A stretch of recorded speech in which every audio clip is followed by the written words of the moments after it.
가득하기를 소망합니다. 말씀이 오늘 반응이 별로 없으시네요. 도시교회는요 좀 그래도 있는데 시골과 웬만한 작은 교회들이 없는 게 있습니다. 무엇인 줄 아십니까? 네? 성가대. 네, 우리 교회 성가대. 여러분들이 성가대입니다. 오늘 우리 찬양 가운데 우리 장 목사님은 얼마나 또 하늘 평화할 때 일어서서 찬양하는 모습이 제가 찬양 인도하다가 막 울컥했다는 거 아닙니까? 하나님의 은혜가 우리 가운데 임하면 손을 들고 찬양하기도 하고 일어서서 찬양하기도 하고 그런 줄로 믿습니다. 도시교회에 있고 웬만한 교회들은 잘 없는 게 뭐냐면 제가 오늘 말씀드리고 싶은 것은 주일 학교입니다. 오늘이 웬만한 교회들이 다 어린이 주일로, 자, 예배 시간 예배만 집중하세요. 예, 예배만 집중하세요. 웬만한 교회들이 다 어린이 주일로, 과거에 우리 교회도 어린이 주일로 이렇게 오늘 같은 날은 다 지켜왔는데, 그런데 지금 안타깝게도 이 어린이 주일을 이렇게, 주일은 어린이 주일이지만은 주부에도 오늘은 어린이 주일입니다 이렇게 적기도 그렇고, 안 적으려고 하니까 또 그렇고, 사실 주일학교 아이들이 한 명도 없고, 그러니 사실 이 어린이 주일을 당할 때마다, 맞이할 때마다 좀 안타까운 마음들이 많이 있습니다. 우리 예수님께서는 어린아이를 귀하게 여기시고 이 시기에 믿음이 중요하기 때문에 말씀하셨죠. 그래서 마태복음 18장 3절에서는 이런 말씀하셨습니다. 이르시되 진실로 너희에게 이르노니 너희가 돌이켜 어린아이들과 같이 되지 아니하면 결단코 천국에 들어가지 못하리라 하시며 어린아이와 같은 순수한 믿음을 지닐 것을 말씀하셨죠. 그리고 그 다음 절 18장 4절에는 그러므로 누구든지 이 어린아이와 같이 자기를 낮추는 사람이 어떻다고요?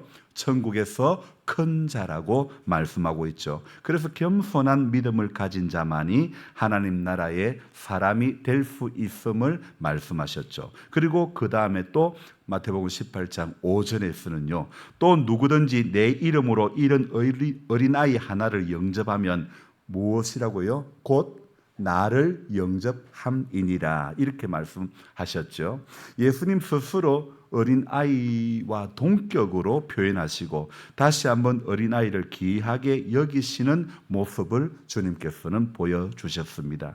그래서 이 어린이 주일이란 것은 사실 미국에서부터 시작했고 추수감사주일도 미국에서부터 시작을 했는데 원래 미국에서 이 어린이 주일은 6월 둘째 주일로 지켰다고 합니다. 그런데 우리는 어린이날을 1946년인가 하여튼 어린이날을 5월 5일로 정했기 때문에 그때부터 우리 한국 교회에서는 5월 첫째 주를 이렇게 어린이 주일로 지키고 있죠. 그러니까 때묻지 않은 순수한 시기에 어린아이들을 올바른 그리스도인으로 양육하고 또 어른들에게도 예수님께서 귀하게 여기신 어린아이에 대한 소중함과 그 믿음을 이렇게 전하고자 제정된 주일이 바로 어린이 주일이란 것입니다. 언제부터인가 정확히 알 수는 없지만 한국 교회는요 주일 학교가 없는 그런 교회가 되어버렸습니다. 지난 20여 년간 지속되었던 한국교회 교인 수가 감소 또는 이 코로나를 겪으면서 더욱 이렇게 감소 수는 이렇게 악화가 되었죠.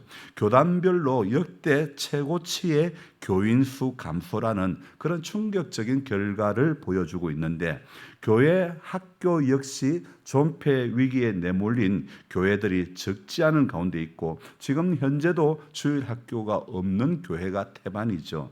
우리 교단만 해도 15년 전인 2010년도만 해도요 주일학교 학생 수가 27만 5천 명이 되었는데, 그런데 2020년도의 통계에 의하면요 그 27만에서 17만 명으로 줄어들었다는 것입니다. 그뿐 아니죠. 중고등부도 마찬가지입니다. 2010년도에는 18만 8천 명의 중고등부 학생들이 있었는데, 그런데 코로나 직전에 2020년도에 10만 8천 명으로 한 40% 가량이 중고등부나 주일학교에서 전부 다 줄어들었다고 이야기합니다.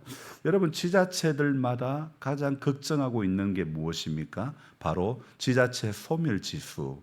어쩌면 이 군이 없어질지 모른다, 이런 지자체 소멸지수를 단체장들마다 걱정하고 있는데, 이 지자체 소멸지수를 능가하는 것이 바로 오늘날 한국교회 주일학교의 소멸지수인 것 같습니다. 그래서 2030년도에 가면 이 주일학교의 90% 이상이 전부 사라지고 말 것을, 이런 부정적인 그런 비관적인 그런 전망이 나오고 있는 것입니다. 그래서 정말 이 코로나 이후로 또 가장 직격탄을 많이 맞은 것이 바로 교회의 주일학교인 것 같습니다. 제 개인적으로도요, 주일학교를 언제 하고 안 했는가 생각해 보니 2002년, 2003년도에 제가 섬겼던 교회에서 주일학교를 이렇게 하였는데, 그 뒤로 참 부끄럽지만 20년이 이렇게 넘게 주일학교가 없이 작년 예배만 드리고 있다는 것이 너무 안타까운 현실입니다. 정말 한국교회가 가장 신경을 써야 할 부분이 바로 다음 세대 전도, 다음 세대 신앙교육이지 않을까 싶습니다. 우리 교회만 해도 주일학교가 없어진 지 아주 오래이다 보니 어린이 주일을 지킨다는 것은 생각할 수도 없고, 어린이 주일과 관련하여 설교도 할 일이 지난 20년간 없었다는 것이 제가 이곳에서 목회를 하면서 가장 아쉬운 부분이 바로 이 부분이지 않는가, 그런 생각입니다. 마을에서 유일한 학교마저도 올 3월에 폐교가 되고 말았지요. 소천면 전체의 초등학교 학생 수가 두원 분교까지 다 포함해도 20명 정도, 20명이 채 안 되는가, 그런 숫자의 그런 학생들밖에 없다는 것. 과거에 임기 초등학교만 해도 7만 명이 넘었다고 한 그 이야기가 정말일까? 과연 그랬을까 싶을 정도로 이 학교가 문을 닫고 나니 정말 엊그젠가 학교 앞을 지나오는데 울타리가 쳐져 있는 거예요. 학교에 들어오지 말라고 이렇게 펜스가 쳐져 있는 걸 보았는데, 야, 정말 너무 안타까운 현실이다, 그런 생각. 아마 이곳에 우리의 예배를 드리는 성도님들 중에 이곳에 임기 국민학교를 다녔던 분들도 있을 터인데요, 이 일반 학교 학생 수 감소뿐만 아니라 교회 학교 학생 수도 너무나 많이 감소된 것은, 이것은 단순히 출산율 저하를 이렇게 저하에 따른 어떤 그런 학령 인구의 감소, 그런 영향뿐만 아니라 종교 인구 자체의 감소, 한국 교회의 이 교회에 대한 어떤 신뢰도의 감소, 그리고 한국 교회와 교회 학교의 내적인 문제 등 다양한 요건으로 인해서 한국 교회의 교회 학교가 지금 위기의 한가운데 내몰려 있죠. 이 위기가 바로 코로나를 겪으면서 더욱더 심화되었는 것입니다.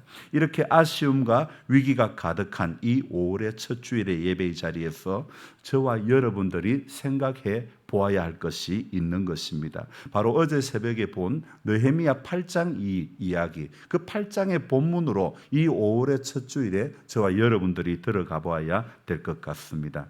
어제 새벽에 말씀을 묵상하는데 한국 교회가 수문 앞 광장으로 나아가야 한다, 이런 마음을 주시는 겁니다. 여러분, 수문 앞 광장, 오늘 이 8장 1절에 이야기하고 있는 8장 1절 중간 부분에 모든 백성이 일제히 수문 앞 광장에 모여, 이런 구절이 있죠. 수문 앞 광장이라고 하는 것은요, 예루살렘 남동쪽의 문 앞에 그 광장을 말하는 것인데, 에스라와 느헤미야가 사역할 당시에 백성들이 율법책을 가져오기를 요청했던 장소가 바로 수문 앞이라고 하는 그런 광장입니다.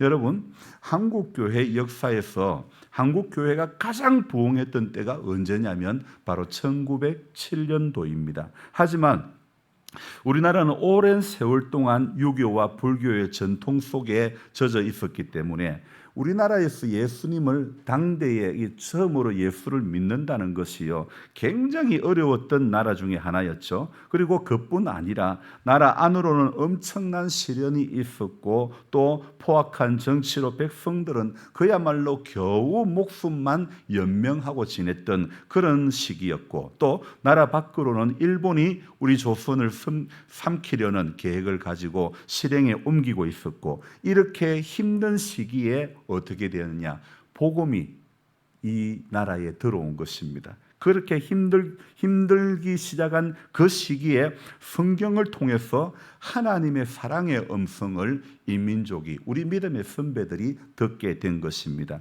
세상 누구도 사랑해 줄 사람이 없는 줄 알았는데 이 사랑을 발견한 성도들이 말씀을 통해서 새 힘을 얻고, 그래서 이 힘을 얻은 성도들이 평양에서 출발한 그 부흥의 불길이 한반도 전체를 이렇게 퍼져 나갔던 것입니다. 그로부터 114년이 지난 지금 우리 한국 교회의 모습은 어떠합니까? 어떻게 변해버렸습니까? 1907년도에 비하면 정말 기적이라고 말할 수 있을 정도로, 기독교 역사의 유래에 찾아볼 수 없을 정도로 부흥했던 교회가 한국 교회이지 않습니까? 하지만 문제는요, 외적으로는 굉장히 놀랍도록 이렇게 변했지만 영적인 모습은 114년 전과 비교해 볼 때에 정말 그때의 모습을 찾아보기는 힘들다는 것입니다. 그래서 114년 1907년에 평양 대부흥 운동이 일어날 때에, 물론 저는 그때 태어나지 않았습니다. 그러나 문헌으로 학교에서 들었던 바로 말씀을 드리는데요, 그때 114년 전보다도 훨씬 지금은 목사님들의 설교도 세련되어졌는데, 그러나 그때의 생명 설교는 들을 수가 없다는 것이 바로 한국 교회의 현실이고, 또 114년 전에 기도의 능력이 현재는 나타나지 않고 있다는 것입니다. 그래서 한국 교회가 뜨거웠던 평양 부흥의 역사를 다시 일으켜 보려고 17년 전인 바로 2007년도에 한국 교회는 평양 대부흥 운동으로 돌아가자 이래서 어게인 1907 이런 집회를 했는데, 아쉽게도 평양의 성도들처럼 뜨거운 모습을 찾아볼 수는 없었다는 것입니다. 여러분, 신앙의 불은요, 한번 꺼지면 이 다시 붙이는 것이 굉장히 어렵다는 것을 알아야 되는 것입니다. 다시 한번 말씀드릴게요. 신앙의 불은요, 한번 꺼지면 이거 다시 붙인다는 것 자체가 어렵다는 것을 알아야 되는 것입니다. 그래서 이거는 개인적으로도 그렇고 교회적으로도 그런 것입니다. 한 교회가 영적으로 힘을 잃어버리면요, 다시 회복한다는 것은, 다시 은혜 가운데 붙들린다는 것이 굉장히 힘든 것입니다. 교회나 개인이나 영적으로 이렇게 힘을 잃어버리면 안 되는 것입니다. 그래서 이스라엘 역사를 보더라도 그렇다는 것을 알 수 있죠. 남유다라고 하는 나라는요, 주전 586년에 바벨론에 의해서 멸망을 하죠. 그 멸망한 이유가 무엇일까요, 권사님? 왜 멸망했을까요? 자, 그 멸망한, 여러분이 지금쯤이면 조금 졸음이 올 수도 있는데, 이 중요한 문제입니다. 나라가 남유다가 멸망한 이유가 무엇이냐면요, 주의 종을 통해서 전해준 말씀을 무시했다는 것입니다. 말씀을 무시했던 것입니다. 하나님을 바르게 섬기지 않았고 우상 숭배를 일삼았죠. 또한 교만했다는 것입니다. 바로 그 결과가 남유다로 망하게 한 것입니다. 바벨론의 침공으로 나라가 완전히 초토화되고 말았던 것이죠. 성전이 파괴되었죠. 많은 사람들이 학살당하고, 또 이렇게 왕족이나 귀족층이나 엘리트층 이런 사람들이 포로로 잡혀가고 그렇게 끌려가고 그런 가운데 있었단 말입니다. 하지만 사랑의 하나님은요, 그런 포로로 끌려가고 나라가 완전히 다 망했지만은, 그러나 하나님의 약속은 무엇입니까? 70년이 차면 돌아오리라. 이것이 바로 하나님의 약속 아닙니까? 그래서 말씀 그대로 포로 생활을 한 지 70년이 지날 때에 하나님은 다시 돌아오게 해 주시는 것입니다. 그래서 1차, 2차, 3차 이렇게 스룹바벨이 주도가 되어서, 또 오늘 이 본문에 나오는 누굽니까? 느헤미야도 그렇고, 느헤미야와 같은 동시대에 누구요? 에스라도 같이 2차, 3차, 에스라가 2차에 3차에 느헤미야가 이렇게 계속해서 1차, 2차, 3차 다시 포로에서 돌아오는 그 일을 하게 되는데요. 포로로 끌려가서 생활하다가 하나님의 약속대로 때가 되면 돌아오게 했는데, 그런데 2차 포로 기한 때에 에스라를 중심으로 해서 이제 돌아올 때에 에스라는 결단을 하지요. 이 에스라가 중심으로 한 사역이 무엇이냐면, 이 이스라엘 백성들에게 말씀대로 살지 못하는 이 이스라엘 백성들을 바로 잡는 것이 에스라의 중심 사역이었던 것입니다. 자포자기하며 사는 백성들, 이방 민족과 결혼하며 타락한 삶을 사는 그런 사람들, 그런 백성들을 불러놓고 정말 피를 토하는 심정으로 이렇게 하나님의 말씀을 선포합니다. 저는 지금도 기억하고 있는 것은 어게인 1907 평양 대부흥운동을 100주년을 맞이했던 그 집회에 옥하는 목사님이 설교를 하실 때에 얼마나 정말 그 피를 토하는 심정으로 설교를 하신지, 입가에 침이 다 말라서 입가가 허옇게 침이 말란 부분이 텔레비전 화면에 그대로 나오던데요. 정말 그렇게 피를 토하는 심정으로 말씀을 전했지만은 이스라엘에는 부흥의 역사가 일어나지 않았다는 것입니다. 그런데요, 언제 부흥의 역사가 일어났습니까? 어제 새벽에 저와 여러분들이 보았던 부분인데, 에스라가 기한한 지 14년쯤 되었을 때 느헤미야가 주도가 되어가지고 3차로 이렇게 포로에서 기한했을 때, 그때 느헤미야는 포로에서 이렇게 돌아와서 성벽이 무너진 것을 이렇게 복구하기 위해서 정말 하루도 쉬지 않고 52일간 이 모든 성벽 건축 무너진 것을 다시 건축하는 그런 일을 마치게 됩니다.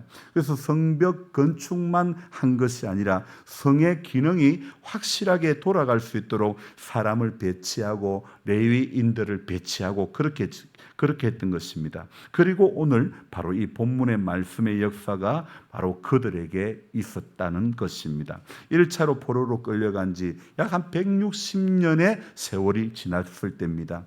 우리는 이런 이스라엘의 역사를 보면서 참으로 중요한 교훈을 얻을 수 있는 것입니다. 여러분요, 부흥은 잃어버리기는 쉬워도 잃어버린 부흥을 다시 회복시킨다는 것은 굉장히 어려운 부분입니다. 신앙생활을 하는 우리 개개인도 그런 것입니다. 신앙의 뜨거움을 나 자신도 모르게 잊어버리게 되면 그 뜨거움을 회복하기는요, 더 엄청나게 노력을 해도 이게 회복되어지는 것이 너무너무 힘들다는 것을 알아야 되는 것입니다. 그래서 저와 여러분들이요, 제일 중심으로 관리해야 될 게 뭔지 압니까? 바로 신앙의 불 관리를 잘해야 됩니다. 한번 인사합시다. 너무 조용한 것 같아요. 인사를 할 때 불 관리 잘합시다. 영적으로 우리 불 관리 잘해야 되는 것입니다. 아멘. 영적인 불을 꺼트리면 안 되는 거예요. 제가 어릴 적만 해도요, 예전에 어른분들은 불 꺼뜨리는 걸 굉장히 또 그거를 금기시 시켰던 것들을 생각이 나는데요. 우리 영적으로도 마찬가지입니다. 은혜의 불, 심령의 불을 꺼뜨려 버리면 안 되는 것입니다. 한참 신앙생활하면서 신앙의 불이 활활 타오를 수 있는 그런 일에 우리가 관심을 가져야 될 줄로 믿습니다. 구체적으로요, 160년 만에 신앙의 뜨거움을 이스라엘 백성들이 어떻게 회복했을까? 오늘 그 시절의 수문 앞 광장으로, 오늘 느헤미야 8장 1절에 나오는 수문 앞 그 광장으로 저와 여러분들이 다시 돌아가서 보아야 될 것 같습니다. 그래서 오늘 그 광장에 모인 사람들의 열정이 어떠했는가를 돌아보면서 우리 임기교회 역시 그 수문 앞에 있는 사람들의 그 모습으로 다시 한번 돌아가는 그런 은혜가 있기를 소망합니다. 먼저요, 이 하나님 안에서 저와 여러분들의 변화와 부흥은요, 어디로부터 시작된다는 것을 알아야 됩니다. 바로 이 변화와 부흥은요, 말씀을 사모하는 자에게 시작이 된다는 것을 알아야 되는 것입니다. 성벽 건축을요 52일이라고 하는 짧은 기간을 통해서 완성하고 난 이스라엘 백성들이 그 다음에 하는 것이 무엇입니까? 바로 에스라에게 율법책, 모세의 율법책을 이스라엘에게 명령하신 모세의 율법책을 가져오기를 청하는 것. 이게 무엇입니까? 바로 그들이 말씀을 사모하는. 그래서 오늘 1절부터 10절까지의 말씀을 쭉 읽어보면요, 얼마나 말씀을 사모하며 했던 그런 행동들이 많이 열거되어 있는지 모릅니다. 그래서 그들 어제 새벽에도 제가 이 말씀을 묵상하면서 이스라엘 백성들이 포로에서 돌아오고 나서 성벽 건축을 재건하고 난 다음에 다시 이어지는 그들의 수문 앞에 모여서 그들이 행한 그 모습들이 이게 정말 너무 귀한 모습이다. 우리 교회가, 오늘 한국 교회가, 주일학교도 점점 없어지고 가정들이 파괴되어 가고 있는 이때에 한국 교회가 정말 다시 한번 생각해 보며 관심을 가지고 귀를 기울여야 할 부분이 바로 수문 앞에 모인 사람들의 열정으로 돌아가야 된다는 것입니다. 그래서 오늘 1절에 이스라엘 자손이 그 본성에 거하였더니 7월에 이르러는 모든 백성이 일제히 수문 앞 광장에 모여 학사 에스라에게 여호와께서 이스라엘에게 명하신 모세의 율법책 가져오기를 청하매. 오늘 여기에 7월에 이르러 되어 있죠. 어제도 제가 말씀드렸지만 7월이라고 하는 것은 우리나라로 하면 바로 1월입니다. 1월이고, 그리고 2절에 보니까 일곱째 달 초하루에 이렇게 이야기하고 있죠. 그러면 7월 초하루라 그러면 우리나라로 하면 1월 1일이 되는 것입니다. 바로 새해를 시작하는 첫날에 수문 앞 광장에 누가 모여라고 했습니까? 에스라가 모여라고 했습니까? 느헤미야가 모여라고 했습니까? 느헤미야도 에스라도 모이라고 말하지 않았다는 것입니다. 아무도 지도자도 말하지 않았는데 그들이 자발적으로 수문 앞 광장에 모였다는 이 사실 앞에 저와 여러분들이 주목을 해야 되지 않을까요? 지도자가 모이라고 서짓도 하지 않았는데 모든 성 안의 사람들이요, 성 안의 사람과 성 밖의 사람들이 수문 앞 광장에 모이기 시작했다는 것입니다. 그래서 1절 중간에 보면 뭐라고요? 모든 백성이 일제히 수문 앞 광장에 모여, 이렇게 기록하고 있지 않습니까? 일부 열심 있는 사람들만 수문 앞으로 나와온 것이 아니라 모든 백성이 일제히 다 모였다고 그렇게 이야기하고 있고, 이것은요 마치 모든 백성이 한 사람처럼 그렇게 움직였다는 것을 이야기하고 있습니다. 일제히 모였다는 것, 한 사람처럼 그렇게 움직였다는 것. 그 많은 사람이 누가 시킨 것도 아닌데 백성들이 한 사람이 행동하는 것처럼 스스로 수문 앞 광장에 모였다는 것. 여러분, 오늘 우리 교회가 정말 부흥을 꿈꾸고 하나님의 나라를 세워가고 이 임기 지역에 하나님 기뻐하시는 일을 감당하길 원하는 교회가 되려면요, 오늘 우리 중에 어느 누가 하자고 했수가 아니라 스스로 수문 앞에 모이는 성도, 그런 성도가 되어져야 될 줄로 믿습니다. 그래서 오늘 여기에 2절, 3절 이 말씀을 계속해서 보면요, 7월 1일 날, 그러니까 1월 1일 날 제사장 에스라가 율법책을 가지고 이제 어떻게 합니까? 에스라에게 요청을 합니다. 율법책 가져오기를 요청하는데 어떻습니까? 남자나 여자나 무릇 알아들을 만한 모든 회중 앞에 이르러 수문 앞에서 언제부터 언제까지요? 새벽부터 정오까지 무릇 남자나 여자나 알아들을 만한 자의 앞에서 읽음에 백성들의 반응은 무엇이냐면 백성이 율법책에 귀를 기울였다, 이렇게 표현하고 있습니다. 그러니까 말씀을 듣는 시간이 1월 1일이죠. 1월 1일 새벽부터 정오까지 말씀을 들었다고 합니다. 그러니까 오전 6시부터 12시간이라고 볼 수 있겠죠. 6시간 동안 말씀에 귀를 기울였다고 이야기하고 있죠. 말씀을 들었던 대상은 누굽니까? 남녀노소를 구별 없이 모두가 들었다고. 또 말씀을 듣는 집중도 또한 어떻습니까? 귀를 기울였다, 그렇게 이야기하고 있죠. 뭇백성이 귀를 기울였다. 그리고 말씀을 듣는 자세가 무엇입니까? 5절입니다. 5절 한번 볼까요? 5절 말씀을 같이 읽어보겠습니다. 에스라가 모든 백성 위에 서서 그들 목전에 책을 펴니 책을 펼 때에 모든 백성이 일어서니라. 자, 말씀을 듣는 자세는 책을 펼 때에 모든 백성이 일어섰다고 이야기하고 있죠. 자, 그러니까 오늘 유대인들이 평상시 말씀을 들을 때에는 앉아서 들었고 기도할 때에는 서서 기도를 했는데요. 하지만 이스라엘 백성들은요, 말씀을 들을 때 지금 앉아서 들을 수 없는 그런 상황이었습니다. 그 자리에서 일어났던 것입니다. 오늘 우리 장 목사님처럼 찬양하다가 하나님의 성령께서 감동을 주시니까 일어서서도 찬양을 하게 되는 것처럼요, 장장 6시간 동안 정말 일어서서 하나님의 말씀을 들었다고 볼 수 있습니다. 말씀을 들으면서 그들의 반응이 어땠습니까? 6절 말씀 읽어봅니다. 에스라가 위대하신 하나님 여호와를 송축하며 모든 백성이 손을 들고 아멘 아멘 하고 응답하고 몸을 굽혀 얼굴을 땅에 대고 여호와께 경배하니라. 말씀을 들은 백성들의 반응이 어떠합니까? 아멘 아멘 하고, 그리고 또 무엇이라고요? 몸을 응답하고 몸을 굽혀 얼굴을 땅에 대고. 그러니까 다시 한번 해봅시다. 모든 백성이 손을 들고 아멘 아멘 하고, 그 다음에 응답하고 몸을 굽혀 얼굴을 땅에 대고 여호와께 경배했다.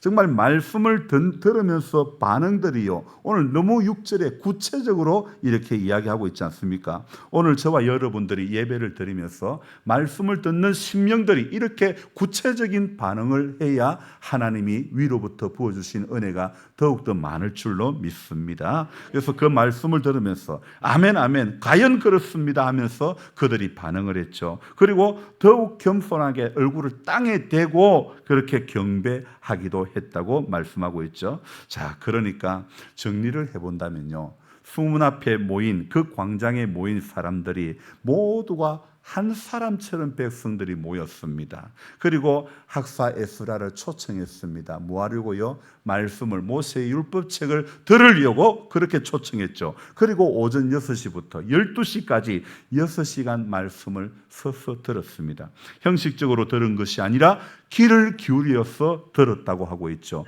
아멘 아멘 하며 긍정하며 긍정적인 반응을 보이며 들었지요. 참 이들의 모습을 한마디로 표현해 본다면 무엇입니까? 이들의 이러한 모습들을요, 시편 기자는 이런 표현을 하고 있습니다. 내가 주의 계명을 사모함으로 헐떡였나이다.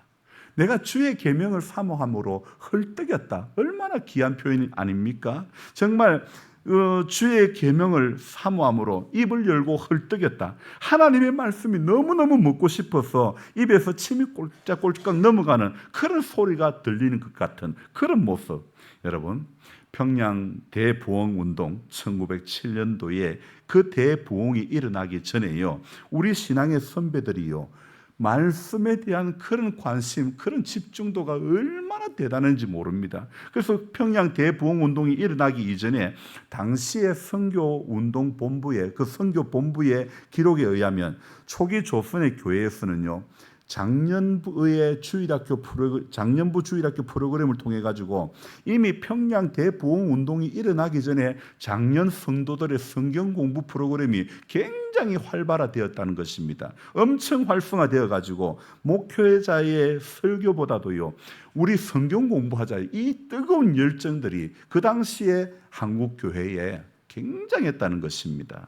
그래서 1904년에 개신교 선교 20년이 되던 해에 이미 조선교회, 한국 교인의 60% 이상이 전부 성경 공부반을 마쳤을 정도로, 그 정도로 한국 교회가 뜨거웠던, 하나님의 말씀을 사모하는 그 열정들이 바로 이 수문 앞 광장에 모인 사람들의 열정들처럼 대단했다는 것입니다. 그러니까 이 말씀에, 바로 작년 성도들의 그 말씀에 대한 갈급함이 평양 대부흥 운동으로 이어지게 된 것입니다. 문제는 이런 말씀의 갈급함이 시간이 갈수록 점점 퇴색화되어지고 말았다는 것입니다. 그래서 예배를 드려도 생각은, 몸은 여기 앉아 있어도 생각은 엉뚱한 곳에 가 있는 분들이 얼마나 많은지 모릅니다. 분명히 우리가 아셔야 할 것이 이것입니다.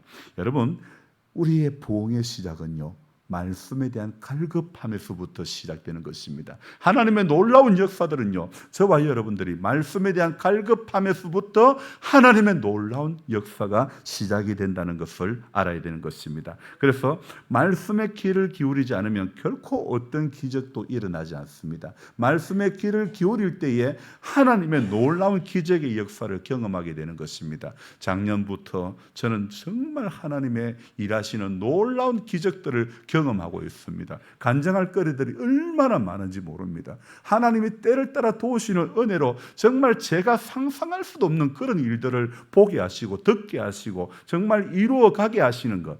여러분, 이번 이 예배당 리모델링 하는 것도요, 사실 하나님께서 지붕만 새로 교체하려고 했지만은 하나님께서는요, 제가 생각지도 못한 놀라운 일들을 행하시고, 참 이렇게 지금 어저께 본당의 에어컨도 천정형으로 새로 달았습니다. 한번 볼까요? 저기 뒤에다가 한 군데 달았는데요, 냉난방 다 되는 겁니다.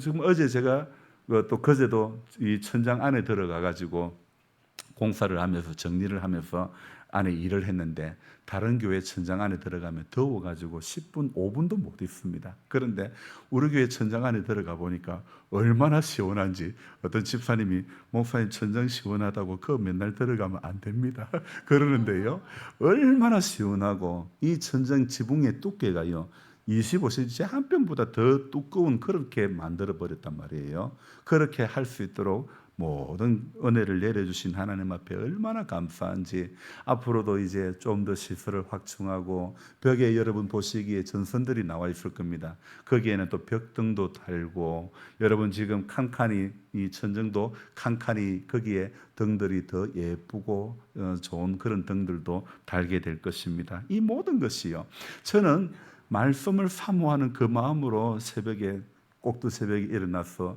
말씀 앞에 선 것밖에 없는데, 하나님은요, 이 모든 제 지금 삶의 모든 순간순간이요, 제가 느끼고 경험하는 것은요, 말씀 앞에 섰을 때에, 오늘 수문 앞에 모인 사람들이 말씀 앞에 섰을 때에 사모하는 마음으로 에스라를 초청하고 말씀 앞에 섰을 때에 오늘 반응이 무엇입니까?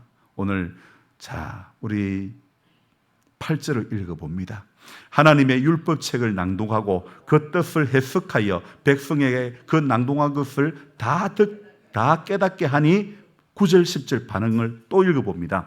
백성이 율법의 말씀을 듣고 다 우는지라. 총독 느헤미야와 제사장 겸 학사 에스라와 백성을 가르치는 레위 사람들이 모든 백성에게 이르기를, 오늘은 너희 하나님 여호와의 성일이니 슬퍼하지 말며 울지 말라 하고, 10절 느헤미야가 또 그들에게 이르기를, 너희는 가서 살찐 것을 먹고 단 것을 마시되 준비하지 못한 자에게는 나누어 주라. 이날은 우리 주의 성일이니 근심하지 말라. 여호와로 인하여 기뻐하는 것이 너희의 힘이니라 하고. 아멘.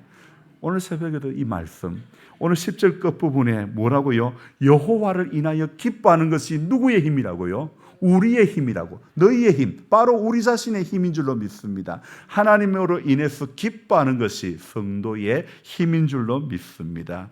여러분, 정말 말씀에 귀를 기울이지 않으면요, 우리 인생의 어떤 부흥도, 우리 교회의 어떤 부흥도 말씀에 귀를 기울이지 않으면, 한국교회는, 우리 교회는 말씀에 귀를 기울이지 않으면 결코 어떤 부흥의 역사도, 어떤 변화의 역사도 맛볼 수 없다는 것을 알아야 되는 것입니다. 그래서 저와 여러분들이 오늘 이 5월을 열어가는 첫 주일부터 다시 한번 생각해 봐야 될 문제는요, 우리 수문 앞으로 가야 된다. 우리 수문 앞으로 가야 된다는 거예요. 말씀을 사모하는 그 자리로 가야 된다는 것입니다. 그럴 때에 한국교회, 또 지금 주일학교가 점점 사라져가고 있는 이때에 교회들마다 아무런 아이들 하나 구경하기 힘든 이때에 있지만은, 그러나 수문 앞으로 나아가는 백성들, 수문 앞으로 나아가는 성도들이 될 때에 하나님은요, 지금 우리 눈에 보이지 않지만은 하나님 분명히 일하고 역사하실 줄로 믿습니다. 그래서 이 5월에 우리가 기도해야 될 것, 저와 여러분들, 우리 성도 한 사람 한 사람이, 또한 우리 성도님들의 가정의 자녀분들이 하나님 영적으로 수문 앞 광장에 나아가는 성도가 되기를 원합니다. 이 에스라가 말씀을 읽을 때에 반응했던 그 반응이 한국 교회 안에, 우리 교회 안에 일어나야 될 줄로 믿습니다. 다시 한번 광장 앞에 모인 사람들의 열정이 오늘 우리들 가운데 여전히 회복되어져야 될 줄로 믿습니다. 그럴 때에 하나님은요, 우리가 생각지도 못한 놀라운 크고 비밀한 일들로 우리 교회를 붙들어 주시고 우리 성도님들 가정 한 가정 한 가정을 다 붙들어 가실 줄로 믿습니다. 그래서 이 5월에 무엇보다도 하나님 앞에 기도하는 것은요, 다시 광장에 모인 사람들의 이 느헤미야 8장에 나오는 광장에 모인 사람들의 열정을 내가 회복하게 해 주옵소서. 우리 자녀들이 회복하게 해 주옵소서. 그렇게 기도하며 달려가는 5월이 되기를 주님의 이름으로 축복하며 기도합니다. 기도하겠습니다. 좋으신 하나님 아버지, 고맙고 감사를 드립니다. 하나님의 크신 사랑과 은혜 가운데 이 5월을 허락해 주심을 감사드립니다. 무엇보다도 이 5월에는 가정들이 회복되어지는 은혜가 있기를 원합니다. 하나님의 우리 교회를 섬기는 한 가정 한 가정, 또한 오늘 이 예배 가운데 온라인으로 동참하고 있는 모든 성도님들의 가정에도 하나님 위로부터 부어주시는 성령님의 은혜가 가득하기를 소망하옵고 간절히 기도하옵나이다. 우리 하나님 아버지, 한 분 한 분 개인의 삶 가운데 다시 오늘 이 느헤미야 8장의 본문 앞으로 그 수문 앞 광장으로 나아가는 그 사람들의 열정들이 우리 안에 회복되어지는 은혜가 있게 해 주시옵소서. 주님, 5월에 하나님의 교회를 섬기는 성도님들의 가정이 정말 은혜 가운데 붙들린 바 되게 해 주시고 믿음의 명문 가정들 하나님 다 되게 도와주옵소서. 전부 예수 잘 믿는 복을 주옵소서.